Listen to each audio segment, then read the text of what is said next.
आज जब मेरी सच्चरित्र पढ़ोगे ना तो बोलना ज़रूर। जो तुम्हारे मन में है वो बोलना ज़रूर बोलना।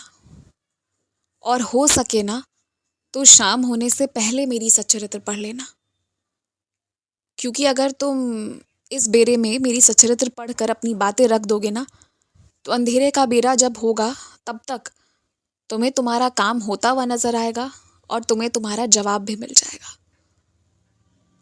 तुम्हारे हाथ में तकलीफ इसलिए उत्पन्न होती है क्योंकि तुम्हारे हाथ को रोका जाता है। तुम्हारे हाथ को रोका जाता है ताकि तुम अपने काम ना करो, तुम कहीं आगे ना बढ़ जाओ। तुम्हारे आगे बढ़ने से ना बहुत से लोगों को खौफ है, तुम्हारे अपनों को भी खौफ है तुम्हारे आगे बढ़ जाने से, क्योंकि उन्हें पता है कि तुम सिर्फ एक सच्चे मनुष्य ही नहीं हो, सच बोलने की हैसियत भी रखते हो। अपनी बात को सही तरीके से रखने की हैसियत है तुम्हारी, इसलिए डरते हैं लोग तुम्हारे आगे बढ़ने से। और तुम्हारी नैया पार केवल और केवल मेरी सच्चरित्र की पारायण ही करा सकती है। इसलिए मेरे सच्चरित्र का पाठ करो। जो रोक दिया गया है, जो दरवाजे बंद कर दिए गए हैं, वो खोल दिए जाएंगे। तुम्हारे कुछ दूर के रिश्तेदार कुछ गलत कामों में लगे हुए, ये बात बिल्कुल सही है। कुछ गलत कामों में भी लगे हैं और कुछ गलत तरह की पूजा विधि भी अपनाते हैं। वो चाह रहे हैं कि तुम लोगों का किस्मत, तुम लोगों के भाग्य की चीजें उन्हें मिल जाए। तुम्हें पता है इस दुनिया में असंख्य तरह की विधियां हैं, असंख्य तरह की क्रियाएं हैं। सबकी जानकारी सबको नहीं हो सकती, तुम्हारे जैसे बच्चों को जरूरत भी नहीं है। लेकिन हाँ, तुम्हें चेतावनी मैं इसलिए दे रहा हूँ ताकि तुम ऊदी का टीका अपने मस्तक पर लगाओ। और अगर तुम्हारे घर वालों को उससे परेशानी है ना तो तुम अपनी ऊदी, मेरी ऊदी के टीके को अपनी शरीर के किसी भी हिस्से पर कहीं पर भी थोड़ा सा भी लगा लोगे ना तो तुम्हारी रक्षा होगी। बात यह है कि ऊदी तुम्हारे घर पर है पर वो तुम्हारे शरीर से जुड़ी हुई होनी बहुत ज़रूरी है। समझो मेरी बात को। कोशिश करो ना कि प्रतिदिन सुबह उठो, जितनी जल्दी हो सके उतनी जल्दी उठो। उठकर नहा धो लो और उसके बाद ना 1 घंटा समय तुम सिर्फ और सिर्फ ध्यान लगाने पर दो।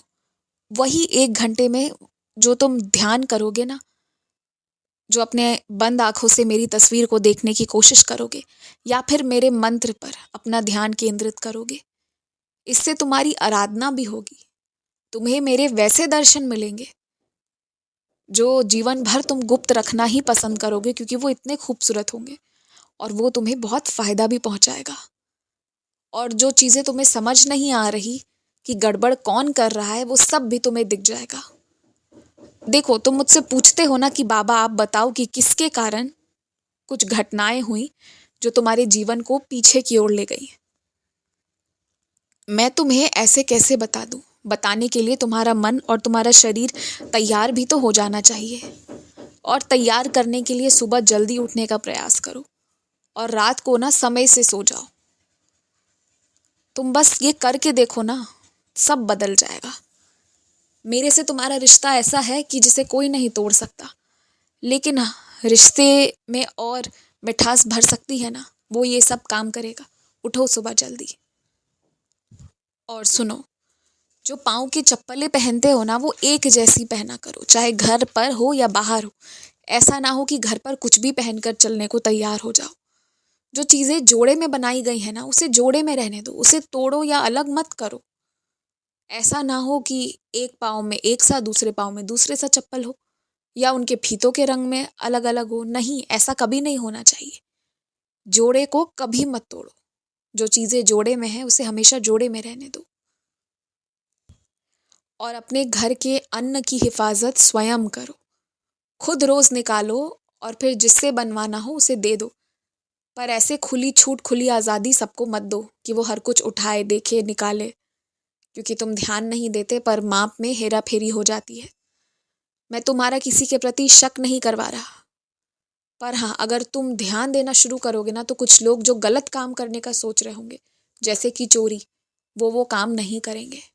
वो उस पाप को करने से बच जाएंगे और तुम्हारे कारण फिर चाहे वो तुम पे कितना भी क्रोधित क्यों ना हो कि मालिक अपने हर सामान पर ध्यान देता है, पर तुम्हें आशीर्वाद मिलेगा, मुझसे आशीर्वाद मिलेगा, क्योंकि तुमने किसी को गलत करने से रोका और ये बहुत बड़ी बात होगी। इसलिए अपने सारे काम, अपने सारे सामान पर ध्यान दो, ये बहुत ज़रूरी है। खुश रहो।